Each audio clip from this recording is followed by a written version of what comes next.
የኢትዮጵያን ዲያስፖራዎች ከሀገር ውስጥ የትምህርትና የጤና ተቋማት እንዲሁም ከምዕራባውያን የአካዳሚክ ማህበረሰብ ጋር የሚያስተሳስሩ በርካታ ስራዎችን ላለፉት 27 ዓመታት ሲያከናውን የቆየው የፒፕል ቱ ፒፕል የበጎ አድራጎት ድርጅት የተመሰረተበትን 27ኛ ዓመት ክብረ በዓልና የምስጋና መርሃ ግብር በድምቀት አካሂዷል። ስነ ስርዓቱን የተከታተለው ባልደረባችን ናቲ ማናየ ተከታዩን ዘገባ አዘጋጅቷል።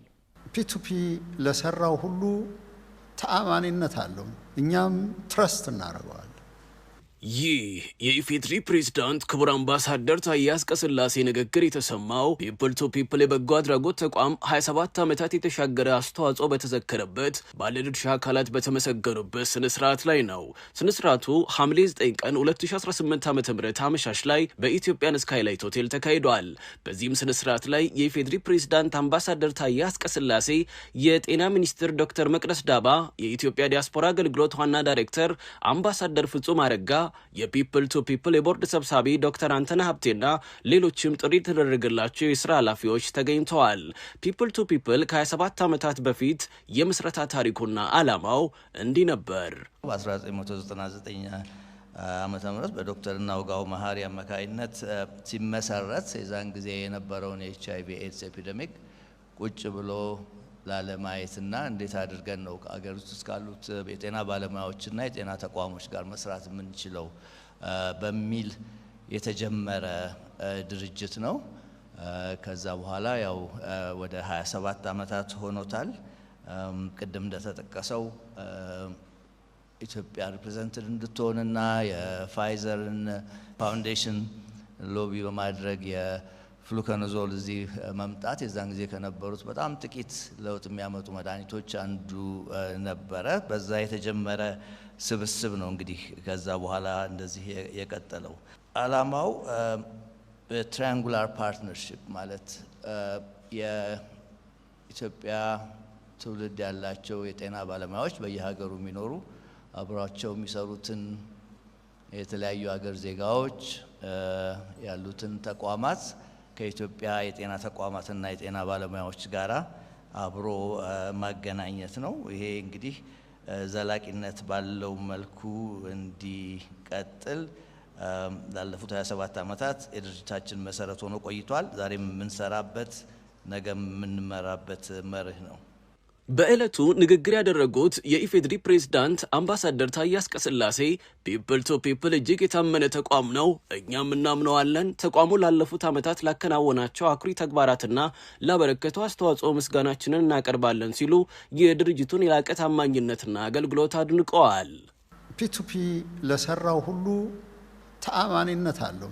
እኛም ትረስት እናደርገዋለን። ምክንያቱም በተግባር ስላሳየን ነው። ያ ትረስት ደግሞ በእውነትም በሐቅም ሆነስቲ ላይ የተመሰረተ ስለሆነ እሱም ብቻም ሳይሆን ኮንሲስተንሲም ያለው በመሆኑ over the last 25 years የትኛው የዲያስፖራ ድርጅት ነው 25 ዓመት የሚዘልቀው? ሲፈታ ሲታሰር ነው የሚኖረው እንደ ድርጅት ማለት ነው። ስለዚህ ያን ያክል ኮንሲስተንሲ ዘላቂነት የለውም። ይሰመሰረታል፣ ይበተናል።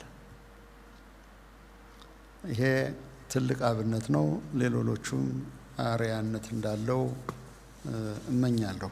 የኢትዮጵያ ዲያስፖራ አገልግሎት ዋና ዳይሬክተር የሆኑት አምባሳደር ፍጹም አረጋ በበኩላቸው በኮቪድ-19 ወረርሽኝ ወቅት ወረርሽኙን ለመከላከል በነበሩ ስራዎች ላይ የፒፕል ቱ ፒፕል አስተዋጽኦ ከፍተኛ እንደነበረ ገልጸዋል። በሳቸው ጥረት በስልክ አሜሪካን አምባሳደር በነበርኩበት ጊዜ ደውለው አገራችን ላይ እኔ እዛ በደረስኩ በ10ኛው ወር ነው ኮቪድ የተነሳው፣ አገራችን ላይ እንዲህ አይነት ነገር ተከስተዋል እና እኛ ባለሙያዎች ነን፣ ገንዘብ ሰጥተን ብዙ ምንረዳው ነገር የለም፣ ሐሳብ ግን አለን፣ በሐሳባችን የምናግዘው ነገር ስላለ አገር ቤት አድርሱልን፣ ሐሳቡን እንሰብሰብ በሚል ዘወትር ሐሙስ ከምሽቱ 12 ሰዓት እስከ 3 ሰዓት ባለው ጊዜ ውስጥ ለ3 ዓመት ባለማቋረጥ እየተገናኘን በኮቪድ ጀምሮ ኮቪድ ሲረግብ ወደ ሌላው እየተሻገረ የፒ2ፒ የወለደው ኖርዝ አሜሪካ ሄልዝ ኤንድ ሃየር ኤጁኬሽን አድቫይዘሪ ካውንስል በሚል ዶክተር እናውጋው ራሳቸው የዚህ ሰብሳቢ ሆነው እኔም እንደ ኮቼር ሆኜ አብረን ስንሰራ ቆይተናል። በቅርቡ ደግሞ ፕሮፌሰር ጥላሁን አደራ ይህንን ኃላፊነት ተከትለው የቀጠለበት ሁኔታ አለና ፒ2ፒ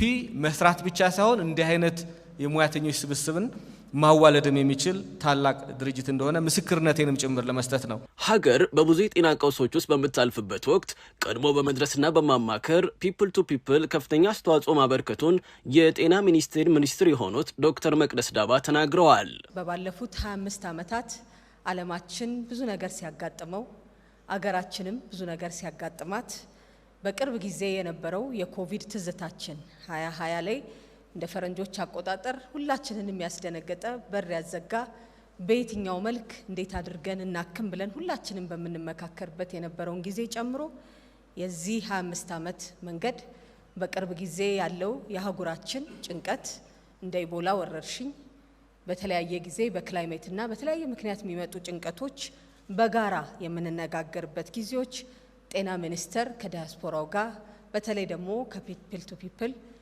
በእያንዳንዱ ሙያ ላይ ያሉ ተሳታፊዎች ጋር እንዴት እናድርግ፣ እንዴት እንፍታው፣ ምን መፍትሄ ይዘን ህዝባችን ጋር እንምጣ ብለን ስንመጣ ሁልጊዜ አለን ስላላችሁ በቅድሚያ ሁላችሁንም ማመስገን ፈልጋለሁ። በጤና ሚኒስቴርም ስም በራሴም ስም በመናገለግለውም ህዝብ ስም ጅጋርጌ አመሰግናለሁ። ፒፕል ቱ ፒፕል ላለፉት 27 ዓመታት የዲያስፖራውን ባለሙያ ከሀገር ውስጥ ተቋማት ጋር በማጋመድ በጤና፣ በትምህርት፣ በሰው ኃይል ልማት ረገድ ላከናወናቸው ዘርፈ ብዙ ተግባራት ተቋሙ በቅርቡ በተካሄደው የ2026 የክራውን ኦፍ ሂዩማኒቲ ተሸላሚ መሆኑ የሚታወስ ነው።